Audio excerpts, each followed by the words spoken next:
14ویں رات کے چاند کی طرح آپ کا چہرہ چمکتا تھا۔ ازہر اللون، کلیوں جیسا رنگ تھا، پھولوں جیسا نہیں، کلیوں جیسا۔ کلی کی رونق پھول سے زیادہ ہوتی ہے، کلی میں چمک پھول سے زیادہ ہوتی ہے۔ تو ازہر اللون، چمکتا چہرہ، کلیوں کی طرح کھلا ہوا، عظیم الحامہ، بڑا سر، شدید و سواد الشعر، سیاہ کالے بال، ان فرقت عقیقت فرق و الا فلا، مانگ کبھی نکالتے تھے کبھی نہیں نکالتے تھے۔ ازج الحواجب، خوبصورت کمان کی طرح آپ کی بھویں تھی، من غیر قرن، یہاں بال نہیں تھے، یہاں بال ہوں تو تھوڑے حسن میں کمی آ جاتی، یہاں بال نہیں تھے۔ اور ادعج، اشکل، احور، ابرق، انجل، یہ سب آپ کی آنکھوں کی صفات بیان ہو رہی ہیں۔ سب کا مطلب ہے کہ ایسی خوبصورت آنکھ اللہ نے کسی کی پیدا ہی نہیں کی تھی۔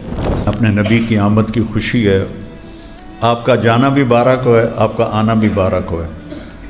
اور بھائیو میرے عزیزو، اپنے نبی کی زندگی کو اسوہ بناؤ، اپنے نبی کی ہر چیز میں دیکھو میرے نبی نے کیا کیا، میرے نبی نے کیا کیا، میرے نبی نے کیا کیا، تو آپ ان کے ہاتھوں میں ہاتھ دو گے تو انشاءاللہ اللہ تک بھی پہنچو گے، جنت میں بھی پہنچو گے، آپ کا علم بھی قبول ہوگا، آپ کی محنت بھی قبول ہوگی۔ ایک آپ کو خاندانی طور پر ایسا عالی شان بنایا، لقد جاءکم رسول من انفسکم، اور افریقہ میں پڑھتے ہیں من انفسکم، من انفسکم، من انفسکم، یہ تم میں سے ہے، تمہارے سامنے اس کی نسل، اس کا خاندان ہے کوئی اس جیسا؟ کوئی ہے جس کا نسب آدم تک محفوظ ہو؟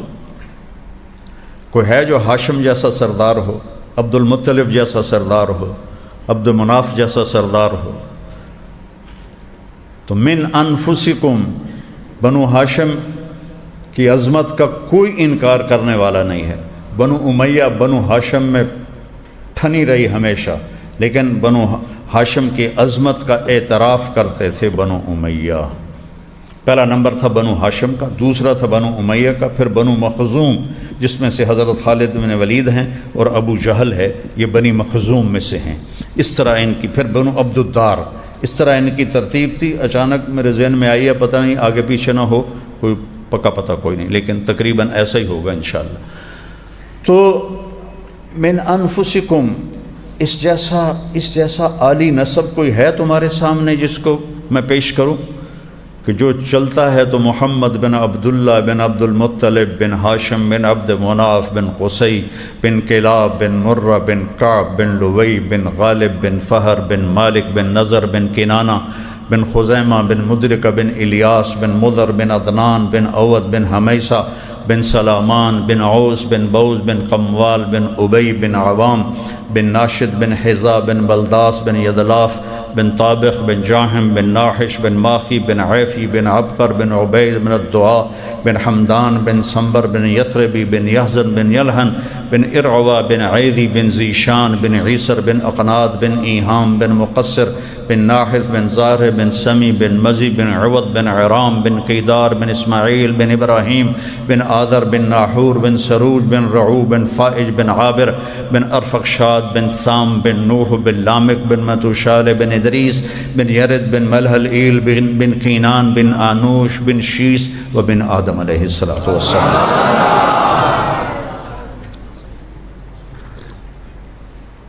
لقد جاءکم رسول من انفسکم۔ موریتانیہ گیا تو وہاں سنا من انفسکم۔ انفس ایسا نفیس کوئی ہے، ایسا حسین کوئی ہے، ایسا کوئی راج دلارہ ہے، ایسا کوئی 14ویں کا چاند ہے؟ یتلألأ وجہہ تلألؤ القمر لیلۃ البدر، 14ویں رات کے چاند کی طرح آپ کا چہرہ چمکتا تھا۔ ازہر اللون، کلیوں جیسا رنگ تھا، پھولوں جیسا نہیں، کلیوں جیسا۔ کلی کی رونق پھول سے زیادہ ہوتی ہے، کلی میں چمک پھول سے زیادہ ہوتی ہے۔ تو ازہر اللون، چمکتا چہرہ، کلیوں کی طرح کھلا ہوا، عظیم الحامہ، بڑا سر، شدید و سواد الشعر، سیاہ کالے بال، ان فرقت عقیقت فرق و الا فلا، مانگ کبھی نکالتے تھے کبھی نہیں نکالتے تھے.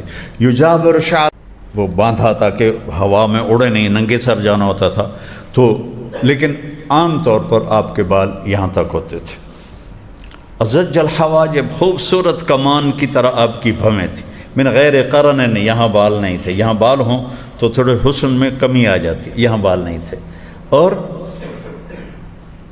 ادعج، اشکل، احور، ابرق، انجل، یہ سب آپ کی آنکھوں کی صفات بیان ہو رہی ہیں. سب کا مطلب ہے کہ ایسی خوبصورت آنکھ اللہ نے کسی کی پیدا ہی نہیں کی تھی. آپ کی آنکھوں میں آنکھیں ڈال کے کوئی بات نہیں کر سکتا تھا. جب آپ ایسے دیکھتے تھے لوگ یوں ہو جاتے تھے، نہیں دیکھ سکتے تھے. آپ کے چہرے پر نظر نہیں پڑتی تھی سوائے ابو بکر اور عمر کے، باقی سب ایسے ہو جاتے تھے. انفسکم، ہے کوئی ایسا؟ سوا البطن والصدر، اے سینہ پیٹ دیکھو ایسے برابر تھا. ایسا نہیں کہ پیٹ سجے پاسے آپ کھبے پاسے. خاص طور پر مولوی کا پیٹ نکلا ہو تو بہت بری بات ہے. اس کھا کھا کے ڈھول بن جاندے ہیں. بھائی تھوڑا کھاؤ، کھانے کے لیے نہیں زندہ ہم. یہ کھانے تو اللہ جنت میں کھلائے گا. عیسیٰ علیہ السلام بارش، جیسے ابھی بارش ہو رہی تھی تو عیسیٰ علیہ السلام کے پاس تو ٹھکانہ ہی کوئی نہیں تھا. تو کہنے لگے یا اللہ، وہ ایک غار دیکھا، اس میں جانے لگے تو آگے شیر بیٹھا ہوا تھا. کہنے کہ یا اللہ تو نے شیروں کو ٹھکانہ دیا، ابن مریم کا ٹھکانہ ہی کوئی نہیں. کہا عیسیٰ ڈرو، گھبراؤ نہیں، جنت میں 400 حوروں سے تیرا کٹھا نکاح کروں گا اور 1000 سال تیرا جنتیوں کو ولیمہ کھلاؤں گا. یہ 1000 سال اس لیے نہیں کہ جگہ تھوڑی ہے، لوگ زیادہ ہیں تو واری واری ٹپ دے گئے تو لگ دے گئے تو 1000 سال لگ گئے. نہیں، سارے جنتی اکٹھے بٹھائے گا اور سب کو 1000 سال تک مسلسل کھلائے گا. نہ کھانے کے مزے میں کمی، نہ طلب میں کمی. پیو تو کھایا نہیں جاتا، کھاؤ تو پیا نہیں جاتا. وہاں کھاؤ بھی صحیح، پیو بھی صحیح. تاتاری جو تھے، یہ چنگیز خان کی نسل، یہ بدبخت کھاتے کھاتے کھاتے کھاتے جب ان کا پیٹ بھر جاتا تھا تو باہر جا کے الٹی کر کے سارا نکال دیتے تھے اور کہ پھر کھانا شروع کر دیتے تھے.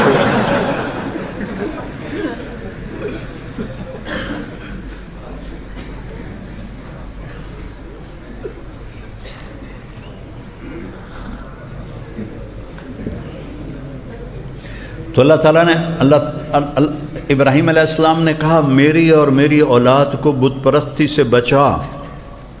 اور اللہ کہہ رہا ہے آپ کے گھر کو تو میں نے پاک کر دیا. فاطمہ کفا بکی شرفاً ان تکونی سیدۃ نساء اہل الجنہ. حضرت فاطمہ بیمار تھی، ان کا حال پوچھنے گئے تو کہا بیٹی میں آ جاؤں؟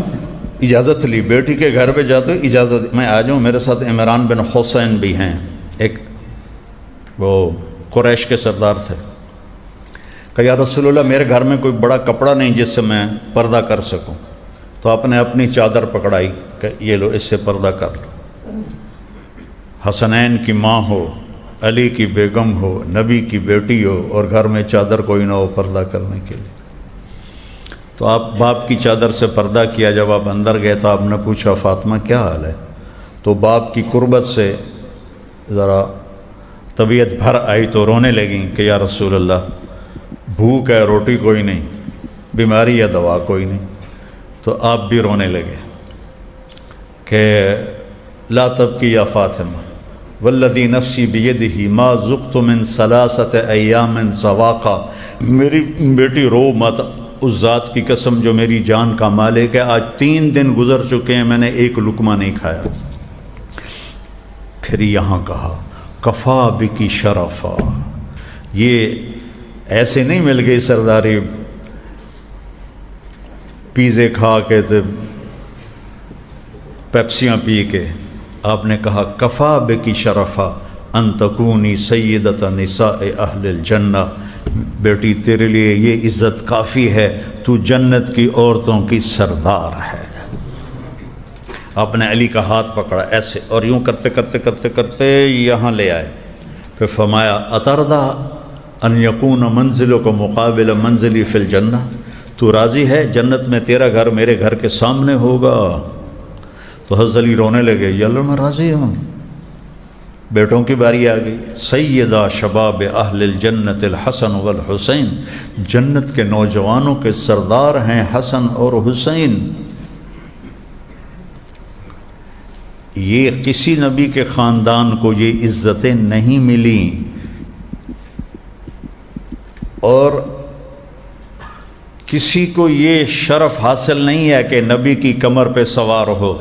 آپ ایسے ہاتھ پاؤں ٹیک دیتے تھے اور اپنی کمر پر حسن حسین کو بٹھا کر کمر میں چکر لگاتے تھے ایسے ایسے، پھر یوں کر کے پوچھتے کیف مطیتکما، تمہارا اونٹ کیسا ہے بھائی؟ پھر ان دونوں کو اتار کے حضرت زینب کو بٹھاتے تھے، پھر اکیلی کو چکر لگواتے تھے۔ یہ ان مولویوں میں کوئی کر سکتا ہے؟ کہیں گے ہماری اتنی بڑی بڑی پگڑیاں ہیں، ہماری تو شان کے خلاف۔ ایک دفعہ حضرت جابر اوپر سے آ گئے، انہوں نے دیکھا اتنی بڑی سواری، اتنی بڑی سواری، نعم المرکب۔ تو آپ نے فرمایا نعم الراکبان، سوار بھی تو بہت بڑے ہیں، سوار بھی تو بہت بڑے ہیں۔ اب نماز ظہر یا عصر تھی، مسجد میں باجماعت نماز پڑھاتے ہوئے بچوں نے چھلانگ لگائی حسن حسین، اور آ کر آپ کی کمر پہ چڑھ گئے۔ آپ سجدے میں تھے، آپ کی کمر پہ چڑھ گئے، آپ نے سجدہ لمبا کر دیا، اتنا لمبا کیا کہ پچھلے سوچنے لگے کہ فوت ہو گئے۔ تو عبداللہ بن مسعود فرماتے ہیں کہ میں پیچھے تھا تو میں نے ایسے سر اٹھا کے دیکھا کہ چکر کی ہے، دیکھا تو دونوں لاڈلے کمر پہ بیٹھے گپے مار رہے ہیں۔ ہائے ہائے، کیا لاڈ کیے میرے نبی نے، اور کیا امت نے حال کیا ان کا۔ ایک کو زہر میں مار دیا، ایک کا سر کاٹ دیا۔ عجب سمجھ سے باہر معاملہ ہے۔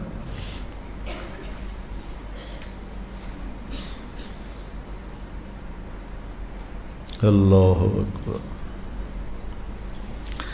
تو حضرت عبداللہ بن مسعود نے ہاتھ آگے کیا ان کو پکڑنے کے لیے، تو ہمارے نبی نے یہاں سے دیکھا بغلوں سے کہ کوئی ہاتھ آ رہا ہے، تو آپ نے سجدے میں سے ہاتھ اپنا یوں کیا،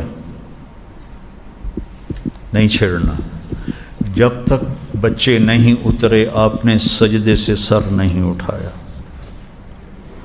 پھر جب آپ نے نماز ختم کی تو دونوں کو اٹھا کے اپنی گود میں لے لیا، کبھی ابی ہما و امی لا تؤذوہما، میرے ماں باپ ان پہ قربان، انہیں کچھ نہ کہا کرو، انہیں تکلیف نہ دیا کرو، کیونکہ آپ کو نظر آ رہا تھا کہ کیا تکلیف آنے والی ہے۔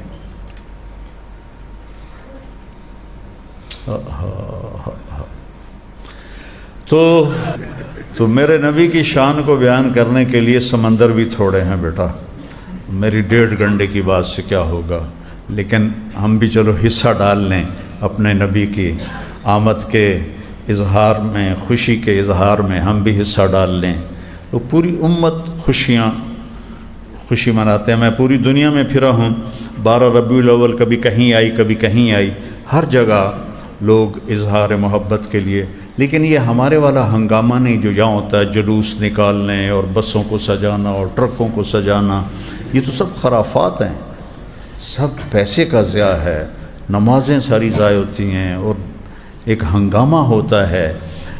مسجدوں میں لوگ اکٹھے ہیں، سوڈان میں دیکھا، یمن میں دیکھا، اور کئی جگہ دیکھا، مسجدوں میں لوگ جمع ہیں اور آپ کی تعریف ہو رہی ہے، کوئی تقریر کر رہا ہے اور کوئی نعت پڑھ رہا ہے، اور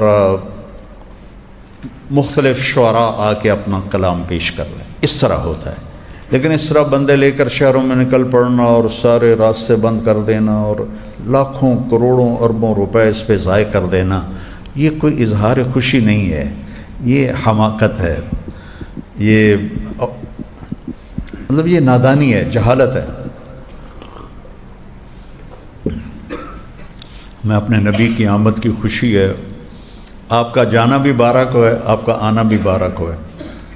اور بھائیو میرے عزیزو، اپنے نبی کی زندگی کو اسوہ بناؤ، اپنے نبی کی ہر چیز میں دیکھو میرے نبی نے کیا کیا، میرے نبی نے کیا کیا، میرے نبی نے کیا کیا، تو آپ ان کے ہاتھوں میں ہاتھ دو گے تو انشاءاللہ اللہ تک بھی پہنچو گے، جنت میں بھی پہنچو گے، آپ کا علم بھی قبول ہوگا، آپ کی محنت بھی قبول ہوگی۔ تو یہ جو ابھی تو ہم صرف الفاظ پڑھ رہے ہیں، الفاظ تو معانی تک پہنچانے کے لیے ہوتے ہیں۔ صبر پڑھ لینے سے صبر نہیں آتا، صبر کرنے سے صبر آتا ہے، برداشت کرنے سے صبر آتا ہے۔ صفات لفظوں سے نہیں آتی، صفات جہد سے آتی ہیں۔